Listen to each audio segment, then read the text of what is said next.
Ang manok. Ay, salamat. Yan po kami. Salamat sa suporta. Mga katabang, ito si Ma'am Manaisione Brequillo. Nag-Facebook page ka, no? Oo. Pakisupport po ng kanyang FB page. Sean Brequillo. Sean Brequillo Abuan. Ayun. So, pakisupport po ng kanyang Facebook page. Siya pong napakabait. At siya po ang tita o Tita po. Tita ng mag-anak po dyan sa baba na bibigyan natin ng ayuda. So ngayon po mga katabang, maraming salamat. Uwi na po kami. Salamat. Okay, salamat po. Salamat sa suporta ninyo. Di ka na mag-iisa, huwag matakot, laban lang kaibigan ko. Kasangga mo ako, tulong mo. Kami ang tulay Pilipino, ihahatid sa bayan ko. Kapit bisig Pilipino, Katabang Dave. Magandang araw mga katabang.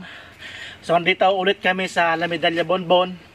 Babalikan po namin ang pamilya Ramos, ang mga anak po nila Kuya Danilo at ni Ate Noemi, ang magkapatid na sila Daniel at Daniela. So, ito pong bit-bit yung grocery at bigas, galing po yan sa napakabait nating sponsor.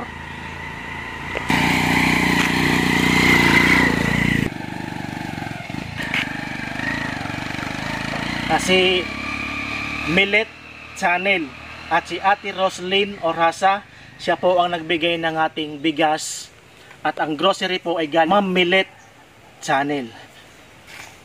So humingi po kami ng pasensya sa lahat po ng mga nagchat-chat po kay Katabang Dave, sa mga humingi po kay Katabang Dave.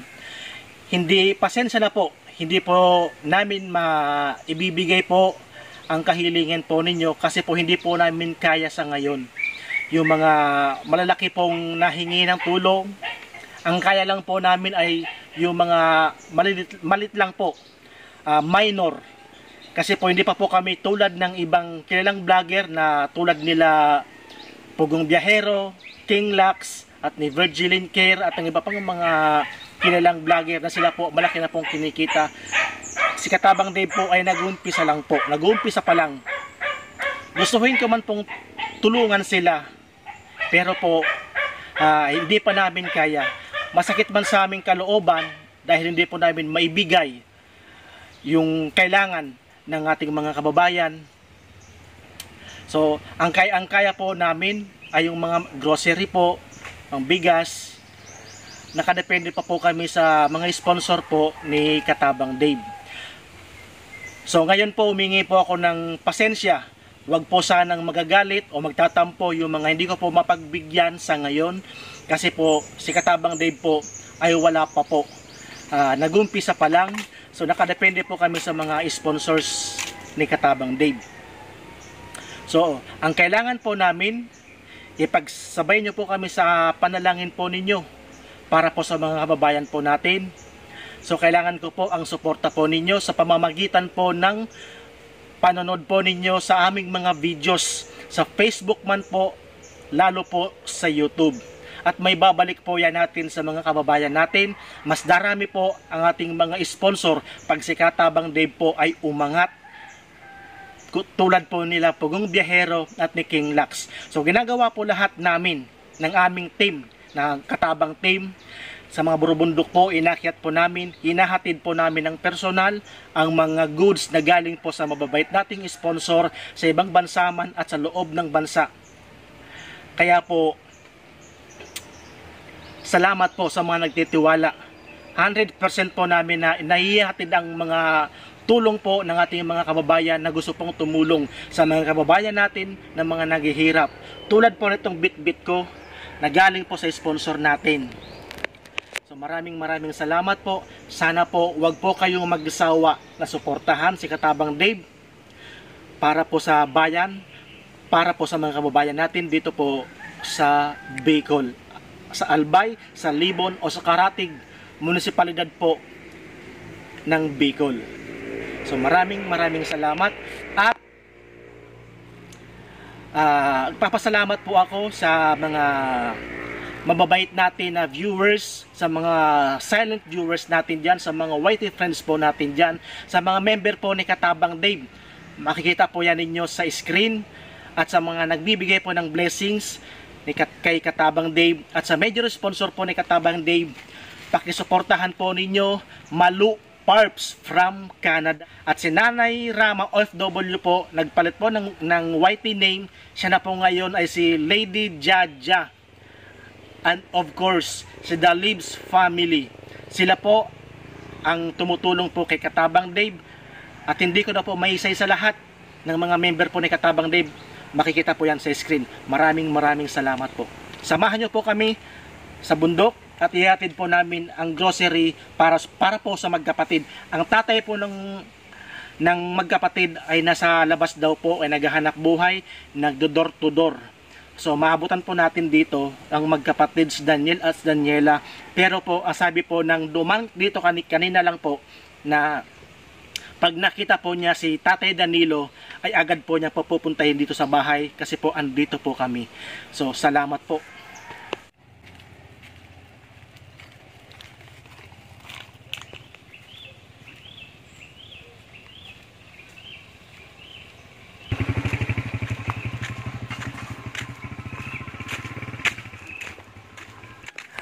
Nakailang pabalik-balik na po kami dyan sa lugar na yan. Dyan po sa area na yan ako nahihirapan. Pasalamat na lamang po kami dahil hindi madulas di umulan, kaya po medyo rough ang pathway. So may matarik na pataas po dyan. Dyan po ako hinihingal ng husto, lalo po kung may dala kang goods o mabigat na bit-bit. Talaga naman pong diyan ako nahihirapan sa matarik na yan. Pagod. Good afternoon po. Tara Manay, kumusta? May tao po. Ano, kumusta? Mga katabang, yan po si Ate Choni, Ate Shoni Braquillo. Yan po ang kamag-anak nila Kuya Danilo. Tita po, o lola ata nila Daniel at Daniela. Mga igin, dama pati si Inday, nagpupulang giman. Awam, nasabat kami ni Mr. mo. Pagmakatak nun eh, so Si Dani. opo, so yung ano. Ano ka at siya crossing, nagpaparador. Nagdador-tudor nga daw. Salamat dahil may mabait na sponsor. Amo nga natin ako ba yan? Sabi ko, salamat. Kamay nakarong Ano nga kahit konti lang at least meron. Nakulong bagay na yan sa mga Opo. tawong uda. O, kamusta po si Ato Naomi? Ang nanay po ng mga bata. Ay, nagkuhan nga niya to. Gusto na nga ning mag-uli. Gusto na Sabi mag-uli. man nung asawa, di na ko na nga niya magpara-uli. Tamiyat ko man niya makatipon. Maray nga kung may trabaho man nakuha, di daman nga ni trabaho. O lalo mag-ireskwelahan, ano? Amo nga ni. Sabi ko nga ni, maray lang ato, tranquilo. Ato man sinasapat ngod ko. Ano? Kumusta? Tudor basang nga ako makakuha basang. Ano po yan? Sa mo? Ay, nagano lang. Boundary. Boundary lang. Magkano ang boundary? Sandaan. Masandaan rin. At least okay na yan. Hindi Kahit pa nga- saan nakakapunta. Hindi pa nga nakasandaan, hindi pa naka-boundary. Wala pa. Naku po. Talagang ano, taghirap na. Ang hirap talaga. Di man makalagpas aray niya, kadaman lisensya. Ayun lang. Adi man sa mga bukid-bukid. O, yung mga anak niyo po, si Daniel at Daniela. Diyan sige siguro sa bahay. Dito dyan. Natuwa yung sponsor natin sa mga bata. Hmm. Sila napili ng ano, sponsor natin. Sabi ko, wala ka ako nagtrabaho ko nung isang punta mo dito. Opo. Tsaga-tsaga muna tayo sa ngayon habang hindi pa naman tayo kumikita dyan. Kahit pa paano meron, kahit konti na marami. O paano po, iyan natin sa bahay nyo. O, Nay, pwede mo na kami. Sige.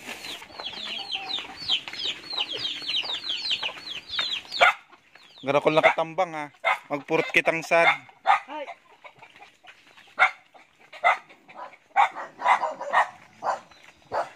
Hoy, Gawin na nga mo.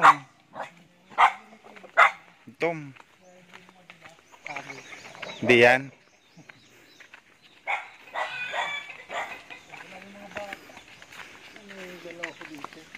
Para may sama. Kakatulog. Dito kayo. May bibigyan si Katabang.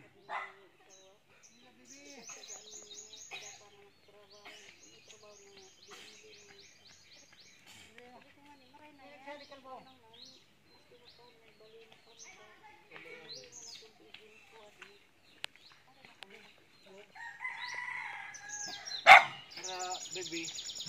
Tara. Bless.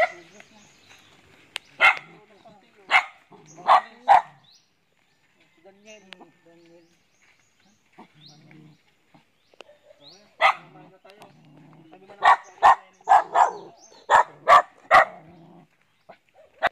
So, Tay. Ito po galing sa sponsor natin. Ibigay po namin sa inyo. So, ito po. Groceries at saka po bigas. So, pasalamat po tayo sa sponsor. Kay Millet Channel. Papasalamat tabi ako kay Armelit Channel Millet Channel.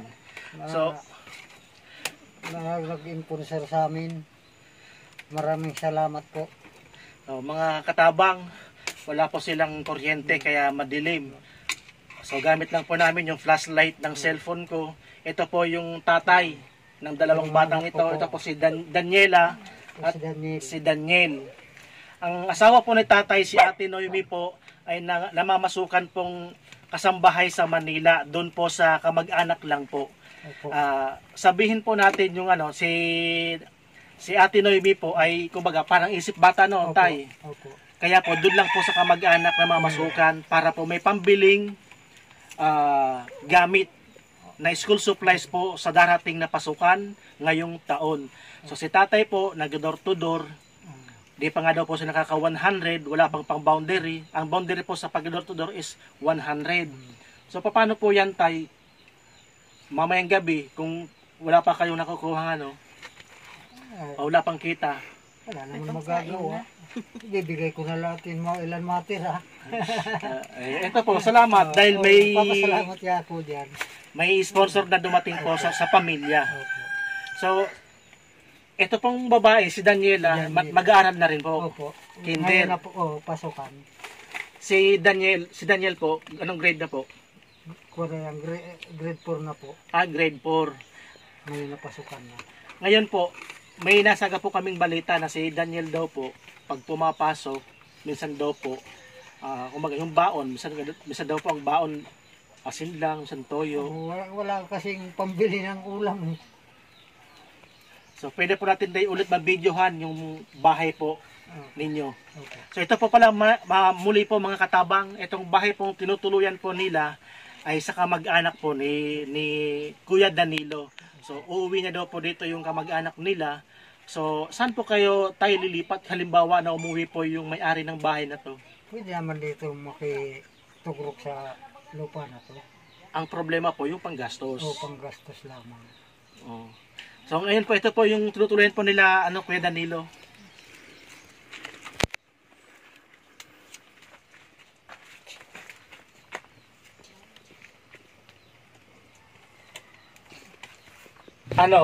Meron ka ng gamit para sa susunod na pasukan, school supply? Wala pa. So, paano ka mag-Tagalog? Ay, hindi ka marunong mag-Tagalog. Ilan taon na si Daniel? 10. So, ito po mga katabang. Ito po si Daniel. 10 anyos po. Yan, gwapitong bata Yung mata po may pagka Mark Heras. Nakahubad. Wala kung may brito, wala. Grade 4 na tayo, no? Opo. So, mga katabang, baka naman po sa mga mababait natin dyan, ng mga followers natin dyan, sa mga whitey friends po natin, baka pwede po natin matulungan ang batang ito, ang magkapatid na to, na mabigyan natin kahit man ng konti para po sa susunod na pasukan, makabili po sila ng bag at saka mga school materials po, mga school supply. Yung nanay po na namamasukan po muli dyan sa Manila po, sa kamag-anak po, at si Tate Danilo po ay nagdodor-to-door lamang po, sobra pong napakahina ng hanap buhay po dito ngayon sa Bicol. So ngayon nga po, mag-alas 2 na ng hapon, wala pa po siyang kita. Kahit po yung pang-boundary, wala pa po. So buti na lamang po, meron kaming dalang grocery o blessings po para po sa pamilya Ramos. Sana pa, nagpapasalamat ako sa tumutulong pa sa anak ko na mayroon pang pusong magbigay ng pagkuha ng gamit. Nagpapasalamat po ako. Maraming salamat po. Si ano pala tayo, si Daniel po, hanggang ngayon hindi pa rin nakarestro. Ay, ito po. Itong isa, si Si Daniela. So paano po yan? Di makakapag-aral kasi wala pang restro, birth certificate. Di ba nung ako nung paraan dyan sa barangay? Sa barangay. Pamasa nga na makapasok muna. Pero pag nagkuha na siya, aya tumanggilan siya birth certificate. Yan, Daniela. Opo. Kaya sabi ko nga, may tira ko, pa-restro ko na yan na anak ko na yan. Diyan po sa munisipyo, sa Libon. Oo. Para mahina pa, wala pa akong trabaho. Wala pang trabaho, no? Asawa ko, nagkuha mo ng baka makakuha siya, siya muna magparestro. Ilang buwan na po sa Manila siya, no? Si Ate Noemi? Magsasambuan pa lang. Mag-isang buwan pa lang. So paano po yan? Next month na po yung yung pasukan. July, no? Oo, July. Dati, July. O so paano po yan? Yan ang munang gagawin ko. Magigibuan ko munang paraan dyan sa barangay. Ramas munang mag-aral muna siya. Pag kuha, mag-graduate naman siya. Talagang pag gagawa ng kuha, parestro talaga yan. Kaya hindi naman kung pwede mag-graduation walang restro. Yan, shoutout ko pala si Ma'am Fabs. Ma'am Fabs, baka naman po matulungan natin yung magkapatid. Mabigyan natin ng school supply. Dito na lang po natin Ma'am Fabs ibigay yung sabi niyo po sa yung July. So ito po, kumakatok po yung magkapatid na nasa Singapore po si Ma'am Fabs. Baka naman po mabigyan natin ng konting tulong po ang magkapatid na to o ang pamilya Ramos po. Kasi po si tatay talaga pong walang permanenteng trabaho, ika nga. So nagsasaka kung mayroong pong isasaka, nag-aaral kung mayroong pong kung harvesting season po meron. Sa ngayon po wala pong ibang pagkakuhanan kundi ang pagdodor to door. Mahina po dahil po siguro dahil sa taghirap ngayon. Taghirap dito, no? Opo, kahit po doon sa sentro poblasyon taghirap din. So kailangan talaga double kayod. Pero kahit anong double kayod, wala rin po, no? Wala rin nangyari. Wala. Makakuha lang pagkain na araw-araw. Tama lang sa pagkain. Oo, Minsan kulang pa. kulang pa. Yun. Kaya yung nababaon lugod ng anak ko, maki pangulam wala. Buti po masipag mag-aral kahit walang baon. Oo, masipag yan. Anong gusto mo paglaki? Ano pangarap mo? Maging pulis. Daniel. Oo. Pulis. Yan, nagpapasalamat po kami sa ating sponsor, si Millet Channel. Makita po yan sa screen. At sa mga member po ni Katabang Dave, makita po ulit yan sa screen. At sila Malu Parps from Canada, the Libs family, at si Lady Jaja na dati pong Nanay Rama OFW sa Bahrain. Muli po, papasalamat po si Katabang Dave. At sa di pa po nakasubscribe po kay Katabang Dave, please subscribe, like, and share po para po updated po kayo sa mga video pa namin na darating. Muli po, nagpapasalamat si Katabang Dave. Maraming salamat po and God bless. Uwi na po kami.